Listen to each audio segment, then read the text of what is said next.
Everyone told you it would feel like freedom. Endless time, no alarm clock, finally doing all the things you never had time for. And then it arrived, and something about it felt quieter than freedom, heavier than relaxation. If retirement has not felt the way everyone promised it would, this video is for you. Retirement is one of the most anticipated life transitions there is, and also one of the least honestly discussed. The version people talk about is almost always the highlight reel: the travel, the hobbies, the long-awaited rest. What is talked about far less is the disorientation that can arrive alongside all of that freedom. The strange quiet of a Tuesday morning with nowhere to be. The identity question that surfaces the first time someone asks, "What do you do?" and the old answer no longer applies. None of this means retirement was a mistake, or that something is wrong with you for feeling unsettled by it. It means retirement is a genuine psychological transition, one of the biggest most people will ever go through, and like any major transition, it comes with an adjustment period that nobody warned you about because it does not fit neatly into the celebratory story everyone tells about this stage of life. It is worth noting just how large this transition actually is, because the size of it is rarely acknowledged honestly. Psychologists who study major life changes often place retirement alongside events like marriage, having children, or moving to a new country in terms of the sheer scale of adjustment required. And yet those other transitions come with an entire cultural apparatus of preparation, books, classes, open conversation about the difficulties involved. Retirement, by contrast, is often approached as though the only preparation needed is financial. The emotional and psychological preparation is left almost entirely unaddressed, which means most people arrive at one of the largest transitions of their life having only planned for the money and nothing else. And the first thing worth understanding might explain a feeling you have had trouble putting into words. For most of adult life, work provides something beyond a paycheck. It provides structure, purpose, a sense of contribution, and perhaps most significantly, an answer to the question of who you are. I am a teacher. I am an engineer. I am someone who runs a business. These identities become so woven into daily life that most people never notice how much they were leaning on them until they are gone. When work ends, that identity does not simply transfer smoothly into something new. There is often a genuine gap, a period where the old answer to who am I no longer applies and a new one has not yet been built. This gap is not a sign that something has gone wrong. It is simply the natural consequence of an identity that was, in part, borrowed from a role rather than built entirely from within.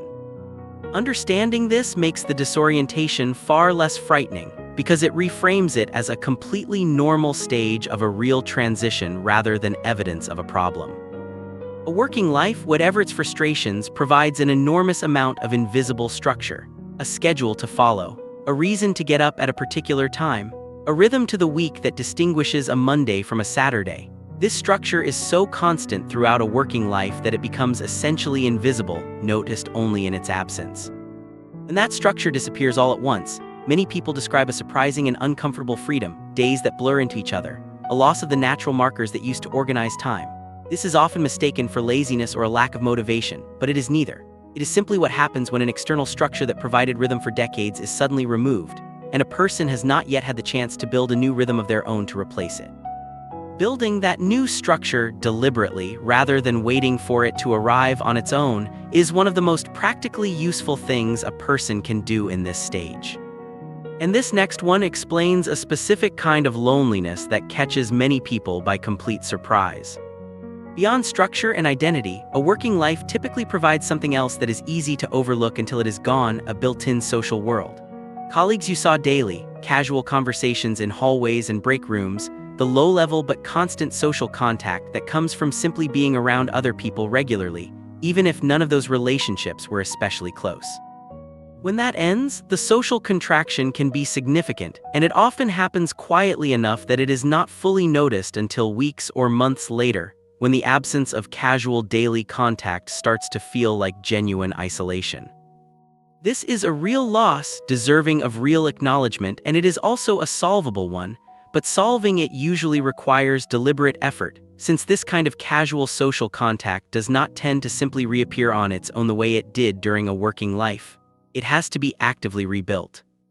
Throughout a working life, rest is something earned in relation to something else. A hard week justifies a relaxing weekend. A demanding project justifies a well-deserved break. Rest has a context, a reason, a contrast that makes it feel legitimate. In retirement, rest no longer has that external justification. Every day is available for rest, which paradoxically can make rest feel strange rather than satisfying. Many retired people describe an unexpected discomfort with unstructured relaxation, a restlessness that feels almost like guilt, even though there is nothing to feel guilty about. This happens because rest was never simply about having free time. It was about the psychological permission that came from having earned a break through effort. Learning to grant yourself that same permission without an external justification is a genuine skill, and one that very few people are ever taught because for most of life, the justification was simply always there. And this last one might be the single most important shift that changes how the entire retirement period feels. For most of adult life, a significant portion of a person's sense of purpose is assigned externally, by a job, by responsibilities, by other people's expectations of what you would do with your time. Retirement removes most of that external assignment all at once, and what remains is something that surprises many people: the responsibility to actively construct a sense of purpose rather than simply inheriting one from a role. This is genuinely challenging, and it is also genuinely available in a way it rarely was before. Purpose can now be built entirely from what actually matters to a person rather than from what a job happened to require. This takes real intention, and it rarely arrives immediately or automatically. But the people who navigate this transition most successfully tend to be the ones who treat this as an active project, something to be built deliberately over the early months and years of retirement, rather than something to simply wait for, the way people sometimes wait for retirement itself to somehow deliver a ready-made sense of meaning. It is worth being specific about what actively building purpose actually looks like, because the phrase alone can sound abstract. It might mean finally starting the project that never fit around a working schedule. It might mean volunteering somewhere that connects to something genuinely valued rather than simply filling time. It might mean deepening a relationship with grandchildren, a community, or a skill that was always present but never given full attention. The common thread is that none of these things arrive automatically simply because time has opened up. They require the same kind of deliberate effort that used to go into a career, just redirected towards something chosen freely rather than assigned by necessity. Many people currently navigating retirement were raised by a generation that spoke about it in almost entirely aspirational terms: the reward at the end of a long working life, the finish line, the well-deserved rest. This framing, while well-intentioned, left very little room for anyone to discuss the genuine adjustment that comes with such a major life transition. Nobody talked about the identity gap, the structural disorientation, or the social contraction, because retirement was presented as an unambiguously positive destination rather than a transition requiring its own adjustment. Understanding that this silence was simply a gap in how the previous generation talked about aging, not evidence that something is uniquely wrong with your own experience, makes the whole adjustment considerably easier to face honestly. And before we finish, the one thing I most want you to hold from everything in this video. If retirement has felt different than everyone said it would, that does not mean you are doing it wrong. It means you are experiencing an honest and completely normal transition that very few people ever prepare you for, because the cultural conversation about retirement rarely makes room for anything other than celebration. The disorientation, the identity gap, the strange relationship with unstructured time, these are not signs of failure. They are simply the real texture of a major life change. This week, try one small thing. Pick one area: structure, social connection, or purpose, and take one small deliberate step in it. Set one simple routine for your mornings. Reach out to one person for a regular coffee. Start one small project that matters to you just for its own sake. Retirement is not something that simply happens to you. It is something you get to actively build, one small and deliberate choice at a time.